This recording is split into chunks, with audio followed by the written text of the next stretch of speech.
Hello, I'm Tom Wilkinson, and welcome to the Thinking in English podcast, a podcast aimed at intermediate to advanced level English learners. Coronavirus is not the first disease to kill millions of people and impact our lives.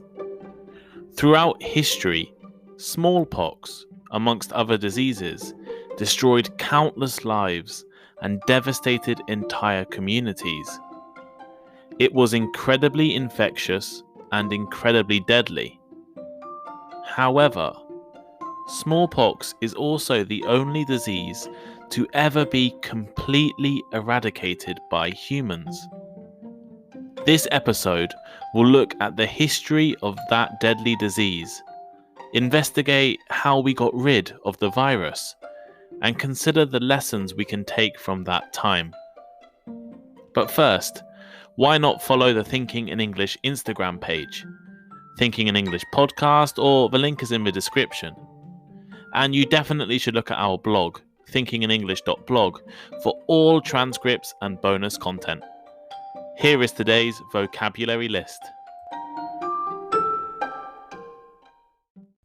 As always, the written list is available in the description of the podcast and also on our blog, thinkinginenglish.blog. To infect. To infect. This means to pass a disease to another person.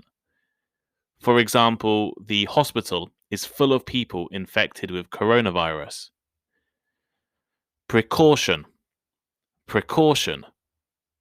A precaution is an action that is done to prevent something unpleasant or dangerous from happening. For instance, they failed to take the necessary precautions to avoid infection. Infectious.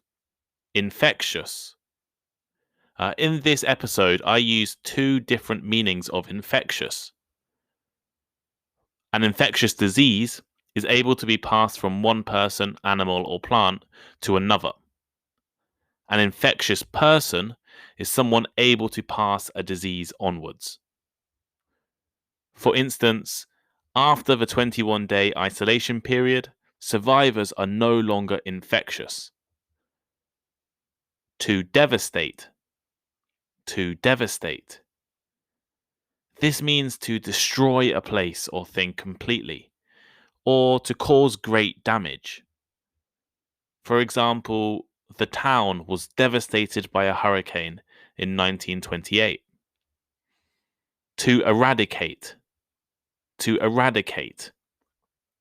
To get rid of something completely, or to destroy something bad. For instance, hopefully we will eradicate coronavirus soon. To contract. To contract. This means to catch or become ill with a disease. For example, he contracted a rare illness while he was traveling. Immunity. Immunity. Immunity is a situation in which you are protected against a disease. For example, the vaccination gives you immunity against the disease for up to 6 months. And today's final vocabulary, bulletproof. Bulletproof. If something is bulletproof, it cannot be corrected, altered, or modified. It's perfect. For example, the lawyer made a bulletproof argument in front of the judge.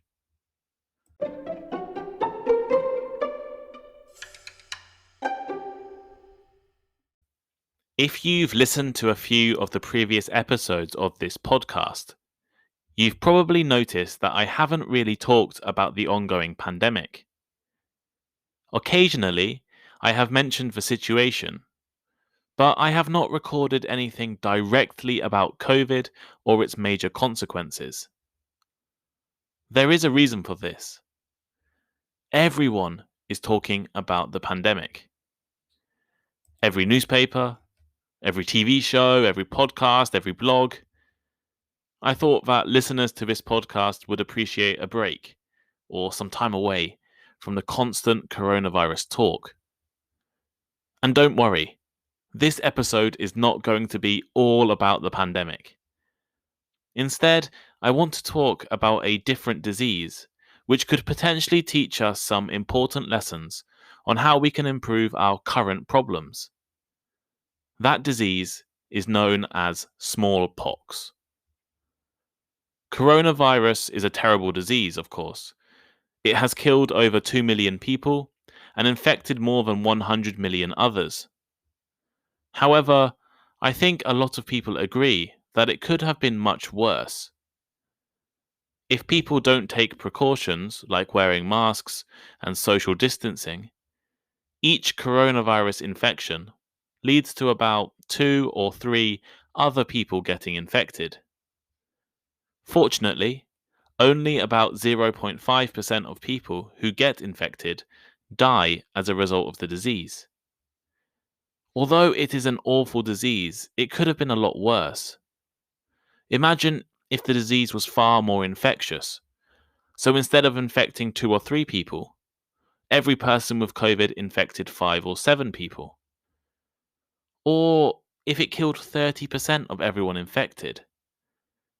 And it would take decades or centuries before we could cure or prevent the illness, instead of months, as it is at the moment. Well, this situation was the situation surrounding smallpox. It was incredibly infectious and incredibly deadly. Smallpox was around for a very long time. In fact, some people believe that some ancient Egyptian pharaohs died of it, and the disease devastated the Americas in the early 1500s. It is hard to measure how many people died from smallpox throughout history, but in the 20th century alone, it is estimated to have killed between 300 million and 500 million people. Like COVID, smallpox was also a virus spread by close contact. Symptoms included fever, then rashes, which would eventually develop into large lumps. The disease would kill around 30% of people who caught it, usually within 2 weeks. And it was incredibly infectious. It was even deadlier for children. If smallpox was so deadly and so infectious, what happened to the disease? Where is it now?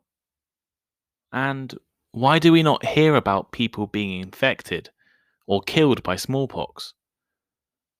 Well, smallpox was actually the first disease that humans have ever successfully eradicated.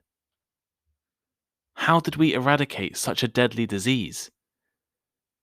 To start with, it was known for a long time that people who'd survived smallpox didn't get sick again. There are actually stories from ancient China of people using infected smallpox patients' skin to give themselves immunity. Then, in 1796, an English doctor called Edward Jenner showed that contracting cowpox, a related but much milder virus, also gave immunity against smallpox. This is the basic idea behind original vaccines. If you get a milder version of the disease, you are protected from the more serious version. Luckily, rather than having to make this kind of vaccine using modern science, we could just use cowpox. Although the vaccine was discovered at the beginning of the 19th century, it took over 100 years to be completely eradicated. Vaccinations were made compulsory in much of Europe in the early 19th century, and by the year 1900, smallpox was no longer a major problem in rich countries.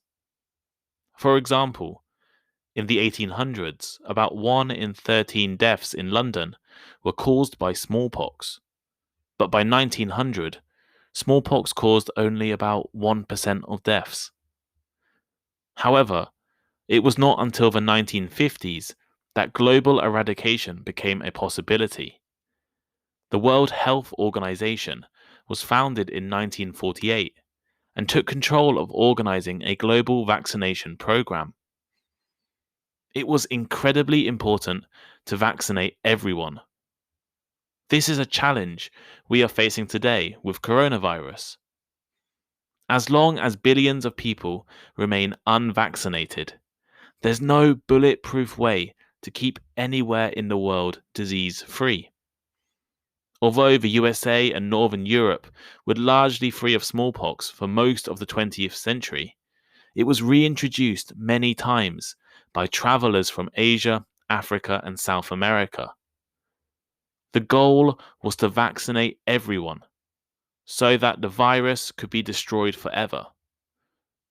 And they succeeded. In 1975, the last major case of smallpox was recorded in Bangladesh.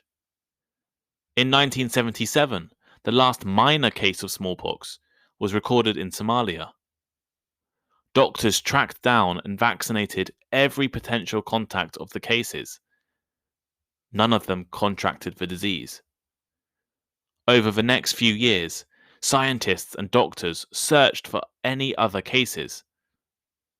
There were none.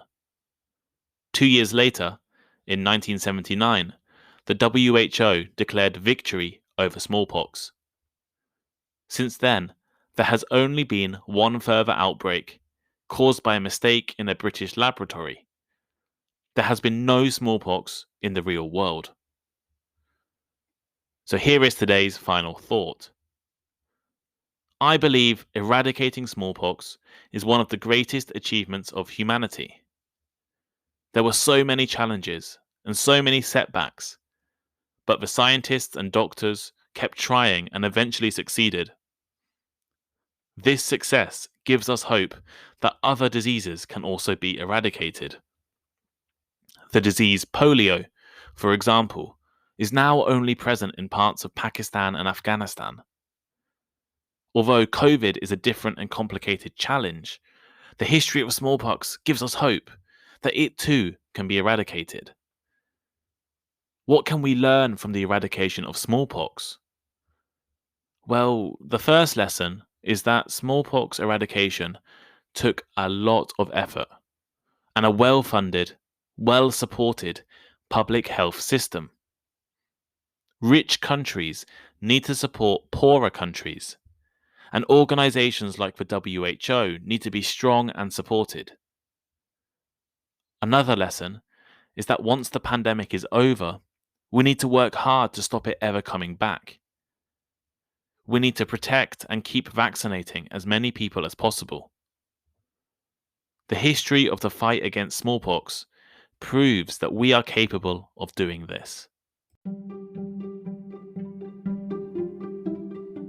Thank you for listening to today's episode of Thinking in English. Please share with your friends, check out our social media links in the description, and send us a message. We really appreciate all of your feedback. And if you have any ideas for topics or future podcast guests or any other learning format, please let us know. And please leave me a rating. We're now on Instagram. I'm sure you've already seen it, but go there, check it out. Lots of good content about vocabulary, pronunciation, and grammar. And Instagram is a great way to contact me. It's Thinking in English Podcast on Instagram, or the link is in the description. Also, all of the transcripts of the podcast are now available on the Thinking in English blog. Vocabulary list, comprehension questions, and all of the articles are there for you to read. That link is also in the description, so please check it out too. Thank you, and see you next time.